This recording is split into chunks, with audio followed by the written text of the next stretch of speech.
Hello, everyone, and welcome to another episode of dojolive this Wednesday, November 23rd, 2022.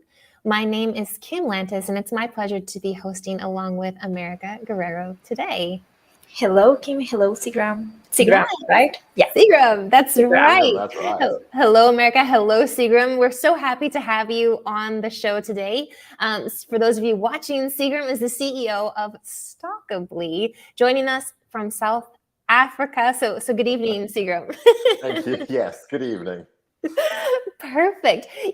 So today we're going to be talking about an interesting topic that's, been quite trendy over the last few years, and that is blockchain, but specifically how that relates to media copyright. Before we get into the details, however, we would love to get to know you a bit better, Seagram, your story, your passions, what's led up to Stockably. So please share a bit about yourself with us. Thank you. Thanks, Kim. Sure. Well, I've been a creator for probably as long as I can remember. When I left high school, I thought, you know what, I'm gonna do something creatively, and so I thought, you know what, design. This is it, because here I get to make something from nothing. And so I decided I was going to become a designer, and spent about 2 years doing that, and learning all the way. Definitely, it was one of those, like, I didn't study for it at all. I just kind of thought I knew what I was doing, so I convinced someone that I knew what I was doing.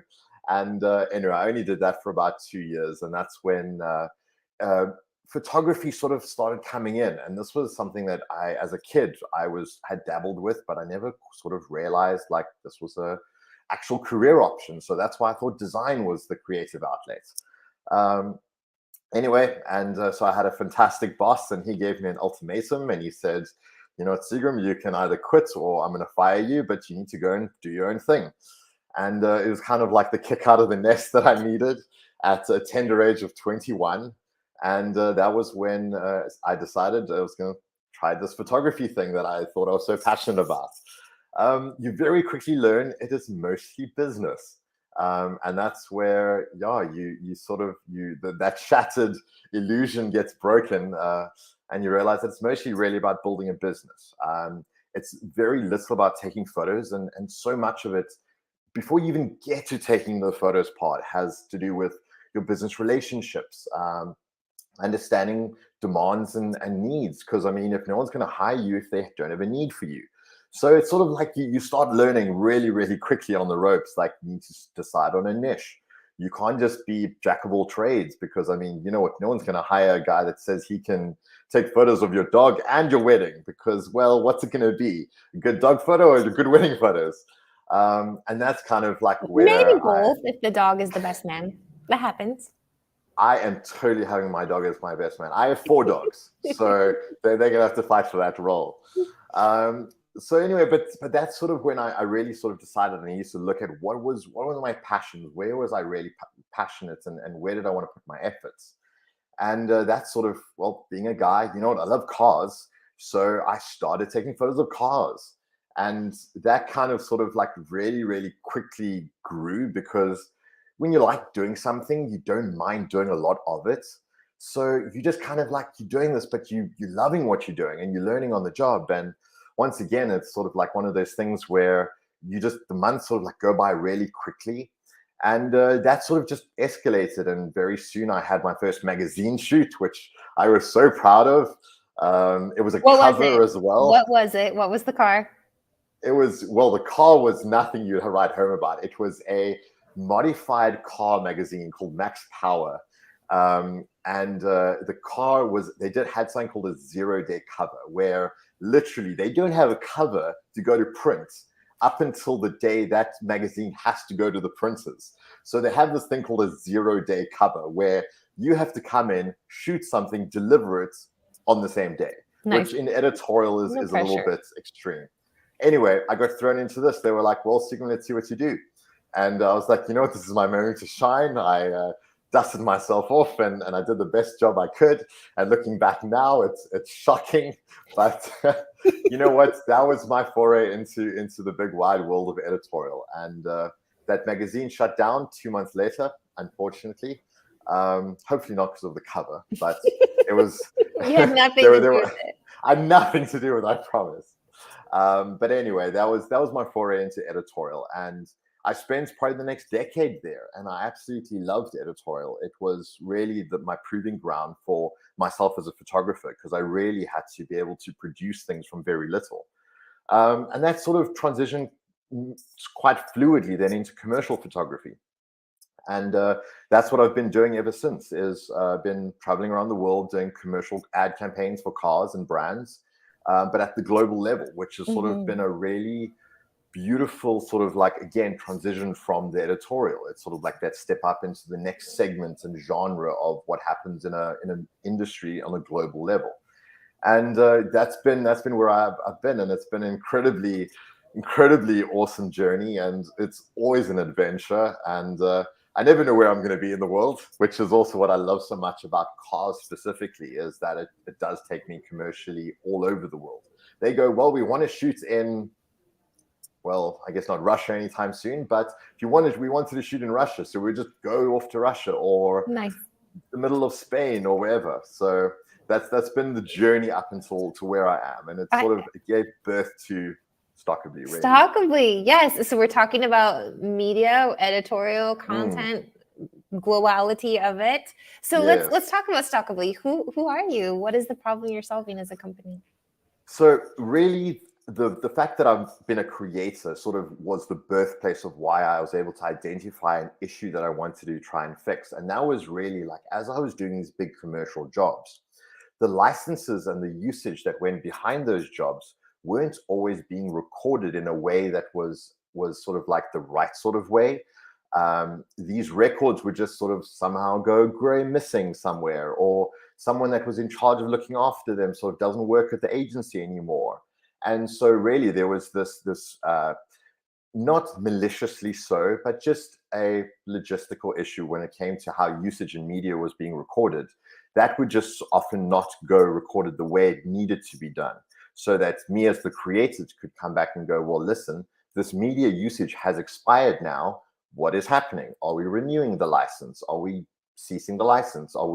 What is being done with my media that I've created commercially that you are using for commercial gain? So really, it's that I dialogue. think is just absolutely compounded in today's day and age with internet and like click, copy, paste. Oh, I can't download it, so I'm just going to capture a screenshot. And there are so many ways to get around what belongs to who, and having rightfully so, your name attached to what is your creative property. Yeah, I can imagine. Because you think back at these kind of like iconic photos of maybe Marilyn Monroe or something, and you can remember the photo. But yeah, who took it? We may or may not know. And who owns the rights to those images, really? I mean, well, for those Marilyn ones, it's most probably Getty, because Getty is a massive conglomerate in the rights management segment. So they love archival stuff, which is great, because that's an example of trying to look after rights and management of usage. My agent actually also does the same thing with South African artists and content like that. He makes sure that it gets maintained, and it's great to see. It's really great that people do still care about this, because really it's the people that sort of don't care about it that sort of create the problem. Yeah, it makes a lot of sense. And I think this is a really great segue into today's topic, actually. Yes, which is Revolutionizing Media Copyright and Ownership for a Prosperous Future on Blockchain. And the question is, how do we manage a global industry of media copyright and usage fairly? So could you please share with us like a high level about this industry, about what's going on in the world, and then why did you choose this question? So on the high level, at any point in time, like right now in Cape Town, there are probably 5 to 10 different media productions going on. These could be commercials for Coca-Cola or any brand that has come to this country, or it's a local brand, but there's this creation of a commercial project, a creative media project, where in the end, the consumer sees a TV commercial, a 30-second TV commercial, but behind that commercial are hundreds of people, teams and agencies and contracts. And there is so much logistics that go into media creation, especially on the commercial segments, because everything has to be above board. everyone has to be signed and represented, and there's even some unions also that come into play with that. So in the commercial sphere of creation, there's a lot of logistics and so many moving parts. Now, if you zoom out from that, one production can have 100, 200 different copyrights, contracts, and usage contracts that all go into every talent person that's in that commercial has an individual copyright and individual usage contract for that commercial. There are so many moving parts. So when you zoom out and you look at how many of these are being created just in a city, you have absolutely thousands. And then you zoom out and you look at a continent, it's hundreds of thousands. And then you look at it globally and it's absolutely millions. Now you take all these millions and there is no way yet that all of them are working coherently, that you have an ecosystem where you can track all usage contracts around the world for any project with any sphere or any industry.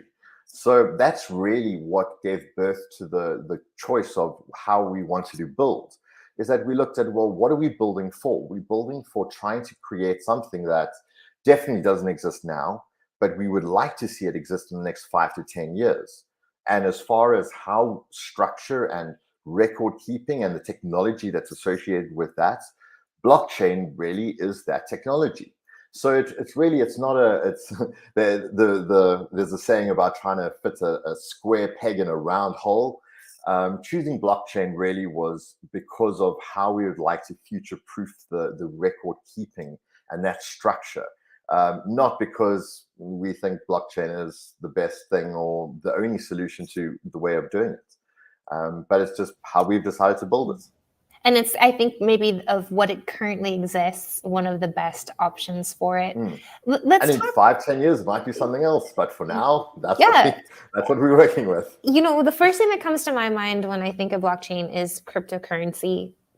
Are you, when you're talking about this chain of rights, this chain of history and data, we're not talking about money, are we? Like, what other type? To me, it's like, it sounds probably really silly, but like, to utilize blockchain outside of something that is dollars is different to me. Like, how does this function? Yeah, so really blockchain is just the structure that which is going to record all the records. But what's nice about it is that because you mentioned cryptocurrency, that lives natively on blockchain as well. So Stockably isn't based to be a cryptocurrency. Stockably is just the company that is helping you keep all your records in place in an immutable way that is always accessible, and it's intangible with it will work cooperatively with all your platforms as you need to log into them. And then that does tie in, as you mentioned, with cryptocurrency, is you can choose to have a cryptocurrency wallet with Stockably because we're living natively on blockchain.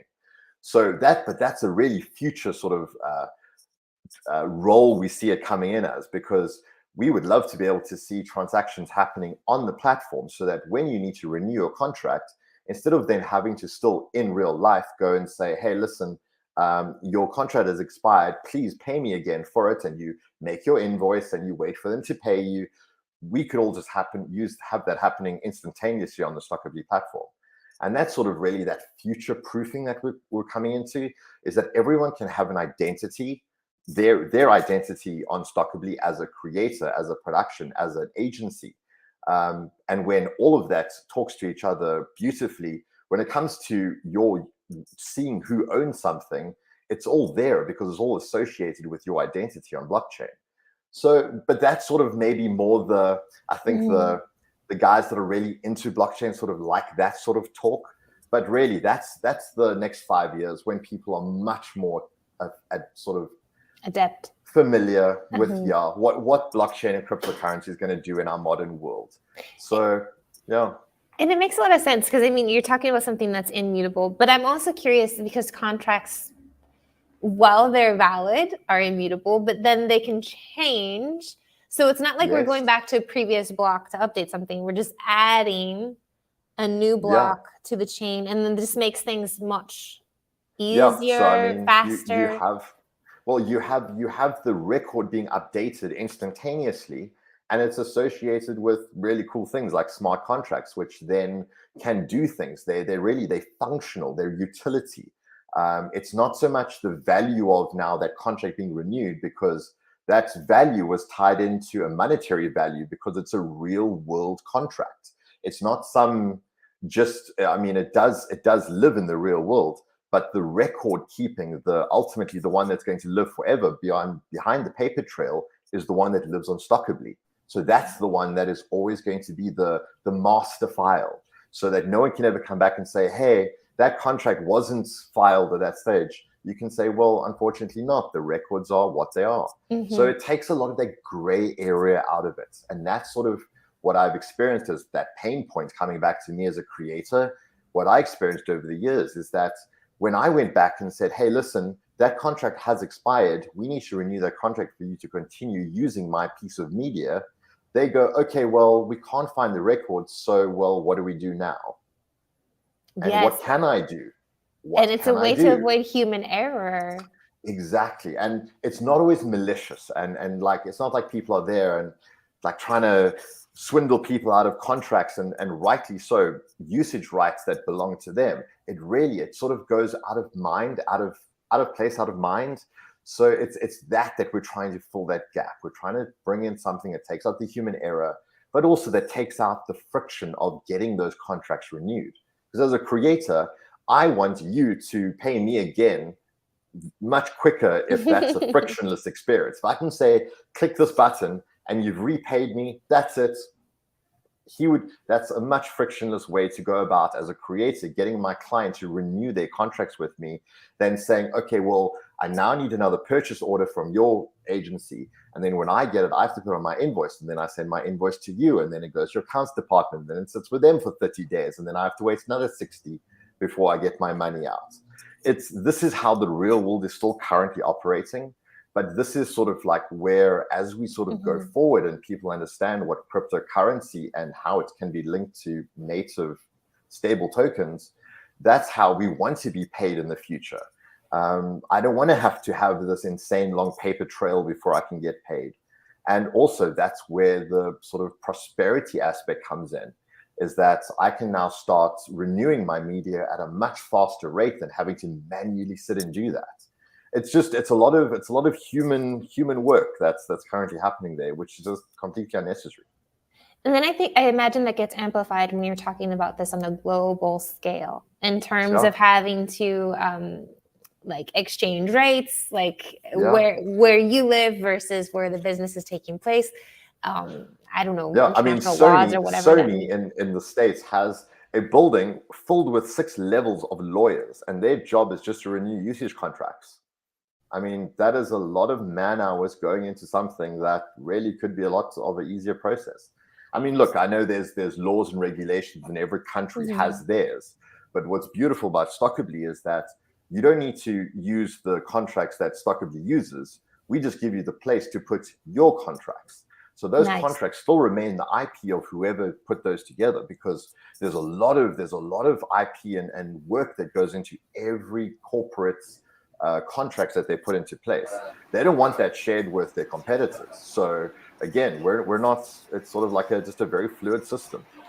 I'm curious how this works. For example, I'm an artist who wants to protect my designs, or I don't know. Yes. So I have this technology that's helping me to record, to keep track of it with the contracts. And you mentioned that there are different kind of regulations out there in the world. So do you provide this kind of consulting services where you, for example, I'm someone who wants to promote something, I'm just thinking out loud, in China, for example? No, that's a great question. So and you know what? Eventually we probably will, because me as a creator, I very much have the creator's well-being at heart. And I think that's also why being the CEO of the company it makes it feel good that what I'm creating is for a global economy of creators, because I've got your well-being at heart, because I have been there and still am there. I absolutely love what I do. So that consulting service, I'm pretty sure at some point, yes, we would love to offer something like that to help creators sort of understand how you can use technology to reserve your copyrights, but still in a way that's sort of better than what's been available, in a way that every time an artwork is sold, whether it's in real life or it's the digital artwork, because what a lot of people forget about is that NFTs very much, everyone says, oh, what's a JPEG of a monkey really worth? But NFT is really the Well, concept. I suppose it's like anything. It's worth what you say it's worth. Exactly, but also it's what it's linked to. It's what that contract says. I owe you for owning this thing. I think what was so great was Gary V. I mean, he's such an advocate for NFTs, and he really is a bull at the horns with it. And I absolutely love his enthusiasm. But he was the first one that really sort of helped people understand that, because his NFTs were sketches, hand drawn sketches. It was like Rudolph the reindeer or whatever, and it was this hand-drawn sketch, but that was the NFT. But what he and sort of helped people understand was that was your ticket into my conferences. This got you a 15-minute breakfast with me, which is exclusive as hell, because I mean, everyone wants their time with Gary V. And sort of that helped people understand that it's not the NFT, it's not the actual image, or that's really the value, it's what it represents. And that's really how, again, as artists, we can go, well, either this digital file is the value. This is my creation. And once you buy it, you own the rights to that. And I'm agreeing that you now own the rights to that. And it's a one of one. I can never use that again. Mm-hmm. That's actually that contract that has just happened when you buy an NFT. Mm-hmm. I think artists themselves sort of like need to just sort of be aware of that you can't just be selling that same NFT as a one of one to just a whole lot of people, because essentially you're breaking your own contract as a creator. It's the Willy Wonka golden ticket. Yes, it has to live and abide by that, because really that's what the contract is. So in the commercial world, really, these contracts are a little bit more common. We understand that as a model, or as an artist, as a music artist, that if I license my music to you as Sony or whatever to use it in a movie, I know for as long as that movie is playing, I'm getting my contract from that. Everyone completely understands that. But when it comes to sort of the more graphic artists, the painters, the photographers, the videographers, the more creative side, then that goes out the window. They go, well, why should we pay you? We're just using your media. And suddenly this is also that fight I'm sort of certainly passionate about being a creator, is that people need to understand that there is a commercial value that's being derived from something, and that means that person must be compensated. Just because you're a famous musician doesn't make it right, and if you're a photographer, it makes it wrong. So, yeah, things or a famous musician and a not famous musician. Yes, actually, I have a question related to that. So this is an investment that you need to do to protect your work. But for example, artists that are beginning this journey, is this accessible? How accessible is this for those kind of artists? Well, with Stockably specifically, the onboarding artist is part of our second phase of our build, because we're still building and developing. So the second phase really is where we bring, once we have all the agencies and those entities that utilize the media, then we bring in the creatives, and we're going, well, now you have a platform that you can directly sell your media to these agents that are the ones that are licensing media. So it's sort of, we're going about it in a different way as well. Is instead of saying to the creators, well, give us your media and we'll try sell it for you, we're first actually building a company that serves the media industry, and then going, well, hey, let's slot in creators underneath this with the same beautiful system with licensing and being able to track that licensing and making sure that artist is paid under that beautifully.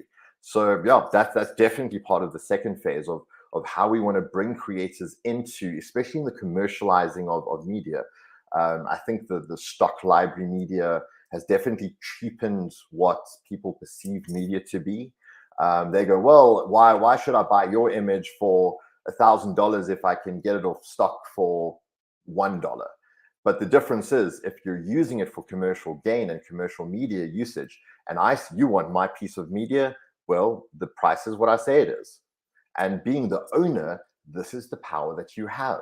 So yeah, it's sort of helping the artists sort of like not take their power back, but helping them see that really they don't need to always take the raw end of the deal, but having a platform that ensures that they get paid fairly, it's one of the first steps in making that happen. Yeah, I think it certainly is. In terms of like the media companies, I suppose, the agencies, how large, or like what's your client base? Is this smaller agencies? Is this the Sonys of the world? Like how is that kind of balancing things out as well, in terms of, I'm an agent, but I don't have 6 floors of people, lawyers working for me, right? So well, you have Stockably, so you don't need 6 floors of lawyers. exactly. So let's talk about how that's not just for the artists themselves and the creators, but also the people who are, distributing this and creating. Yes. How does that level the playing field, so to speak? So really, the question is, how do we make your life easier? And on the B2B segment of that, it really is the agencies and the production companies, the model agencies, all the moving parts that go into commercial media production have the same issue, is that they need to be putting in these man hours to keep these records updated, or at least they should be. They're not, which is the caveat to that. So really the question is, how do we make that easier for them? So at the moment, we in talks with a lot of the productions, and we're going to them and we're saying, well, what are your issues? What are your problems? What are you struggling with? In the early stages of coming together with Stockably and also with my business partners and Pat that's here with me in Cape Town, we really sort of like had this idea that we wanted to run with, but then sort of like as we sort of fleshed this out and started building this out, realize that you have to talk to your market first. You can't just run headlong and build something that you think your market wants, because then you're like 2 years into a build and $1 million into dev costs, and you've built something that no one really wants. So again, me being a creative, is I was able to go back to my industry, because these production companies and these ad agencies, these are the people I've been working with for the last decade. So really the in there was, it was mutual friends already. So I could go in with them and talk to them and just be like, how are you dealing with XYZ? What are you struggling with? And they would just talk very freely, because I was someone that they've worked with. So that was really, and also it wasn't covert. I was very upfront that I'm trying to build something to make their lives easier. And then of course, when you ask someone, how can you make your life easier? Then the floodgates open in there, and everyone loves to talk about problems. And that's when you shut up and you sit back and you just write them down. And then you talk to the next agency and you talk to the next person. And at the end of the week, you've got 100 things that people are struggling with, things that they hate. And you really then just whittle that down. You go, well, what can we address? How can we group these together? And that's sort of like how you start refining your focus as a company. Because in the beginning, we sort of were very broad. We were just sort of like thinking blockchain and NFTs were all the hype. So how do we bring that in? And then how do we bring in artists? And it was very all over the place. And it took talking to the market to sort of understand, well, how do we narrow this down?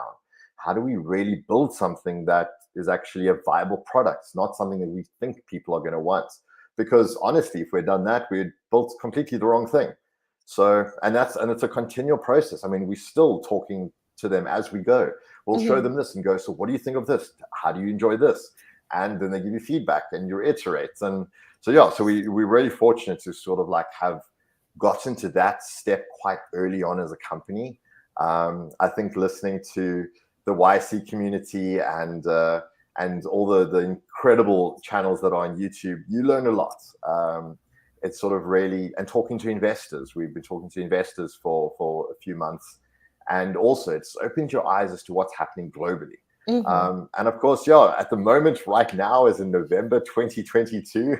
It is probably the worst time in the world to do any sort of fundraising. Yeah, the fundraising, blockchain, cryptocurrency. But you know what? But that's the great thing, is that we're not really sort of dependent on what that happening there in a commercial sense, because we're still building for a real world problem solve. So it's like, cryptocurrency could drop to zero, but that's great. We're still a blockchain. We're still building on the structure. The immutability and exactly. the consistency, which is beautiful. And I really appreciate it. We were going to ask you about your words of wisdom and your company culture. And I think you already naturally touched on that in terms of just your ability to foresee and speak to the market, pivot, even if it wasn't along with your original idea, which actually reminds me of a show we had, I believe last week, with Trusty Care, Joseph Schneier. Yeah. He was mentioning how, kind of like you start with this idea of how can I help the artist? And his initial idea is, how can I help patients, get through tough times with health insurers?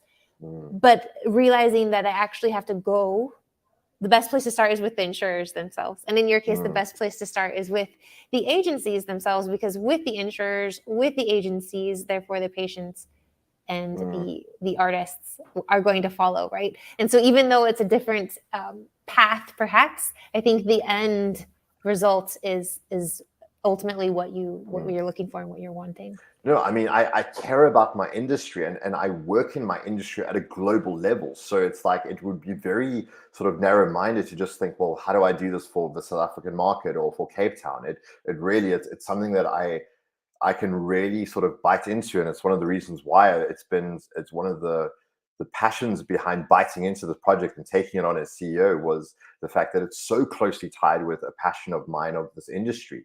And you know what, I could carry on the rest of my life trying to create a brand called Seagram Pearce, but this is something that I could actually do to, not change the world, but definitely help shape it and just sort of like tighten it up a little bit and just help it in a direction that myself as an artist, if I could imagine the ideal media industry that I want to work in, that's the one I want to work in, one that sort of is very fair and accurate. And so yeah, it's a great bone to bite into. So, and I think it's super timely too, particularly with what's happening in the world at large. There are more and more creators happening. We have this freedom and the technology and the ability for us to easily create. Morphing. And so it's not going anywhere, that's for sure. I mean, we're shifting to more and more of, I think, a knowledge worker, creator worker environment, and it definitely makes sense. Well, Seagram, we've come to the end of our half hour today, if you can believe it. Thank you so much for sharing your time, your experience, your knowledge, and about Stockably with us. And just a whole new perspective on how blockchain can actually be used. For me, it was very enlightening today. Thank you. Thank you. I wish you and Stockably nothing but success. Hang on just one moment before we go off air. Before we do, we would like to remind our viewers that there's no show tomorrow. We usually do have Thursday shows, but tomorrow is Thanksgiving. So happy Thanksgiving. Yes, safe travels, good food. Hopefully it doesn't get too intense around the family table. but do join us next week. Next week is a full week. We're going to have our recap show at 10 o'clock Pacific. And then on Tuesday, we'll be speaking with Akhil Gupta of No Broker. Wednesday will be followed up with the segment 3 of 4 of our Amazon Web Services segment with Art Chan. And we'll wrap up the week with Intelligence Node and Sanjeev Sularia on Thursday. So join us all next week, 10 o'clock Pacific, right here on dojolive. Thank you again, Seagram.